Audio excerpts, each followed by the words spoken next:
going on today, YouTubers?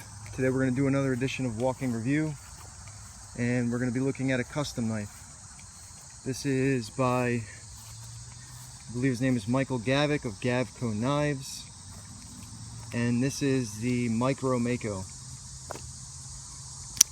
So real quick, let me go over the specs with you. We have an overall length of 6.2 inches. The blade length is 2 3/4 inches, and that is AEB-L steel. It's been given a acid stonewash, and I guess you would call that, I don't know, a harpoon slash, I really don't know. That's a really interesting blade shape. Really useful too. It's almost like a Warncliffe, but not quite, I guess. Anyways, the handles are titanium, same with the back spacer. They've been anodized, kind of like a greenish bronze. Pocket clip is for right hand tip up only.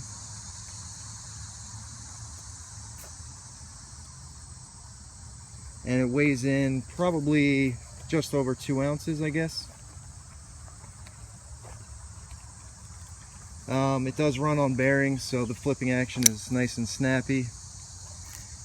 And one of the greatest things about this knife, because it has such a small handle, is this little divot here on the blade. And I guess that's what makes it that kind of harpoon shape, but the thumb just rests perfectly right there. So you get a perfect grip, even with larger hands like mine. You can also open this knife with the little cutout there.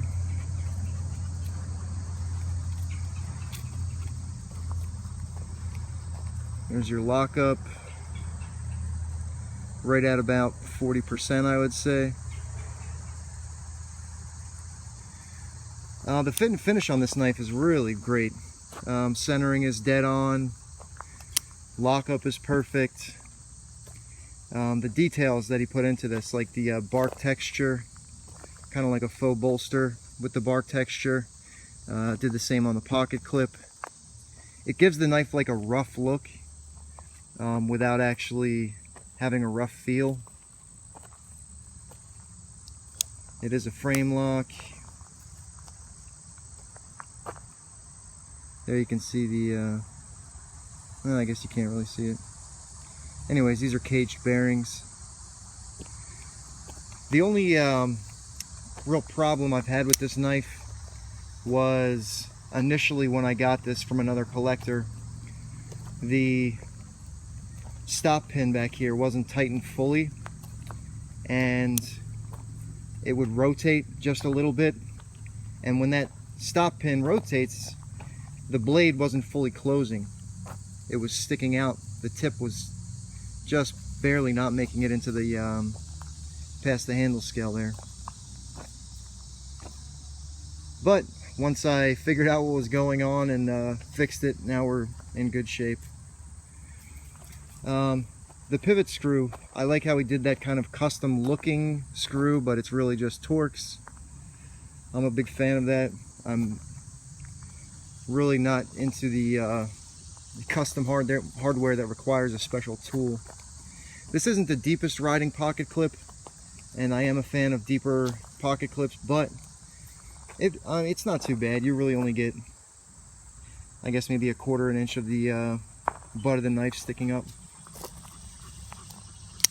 The edge is good, but again, I'm kind of like a second-hand owner here, so I can't speak to how it came from the maker.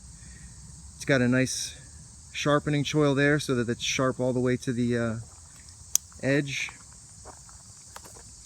The flipper tab doesn't need or have any jimping. It's got that little, just that little part where it kind of turns upwards, and that's perfect for catching your finger. I haven't really been able to flick the knife. Oh, I just did it. I lied. And on camera, no less. I hadn't been able to until that point flick the blade open. See, I can't. Now I can't do it. It's really easy with the pointer finger there, but not so much for me anyway with the thumb. Yeah, I can't do it now. I don't know how I just did that, but anyways. The backspacer, I mean, I'm not the biggest fan of backspacers, but really on a knife this small, it's not that big of a deal. It doesn't add that much weight, and this is relatively easy to clean.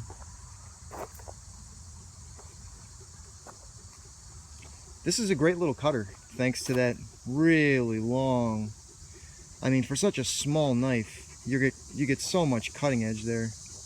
And that point is like ridiculous for opening packages or, you know, cutting tape, cardboard, whatever. Just a really nicely done, smaller knife. I have another knife that I'm going to be reviewing here in the next day or so that I'm not as big of a fan of as this one. This one is well executed, really comfortable, easy to use, great flipper, just an all-around good package. It's definitely made me want to look out for one of his small Makos. This is a micro Mako, and I think the small is just a little bit bigger than this, which would be perfect. But this is, I mean, for a small, little tiny knife that's going to disappear in your pocket, this is really great, really well done.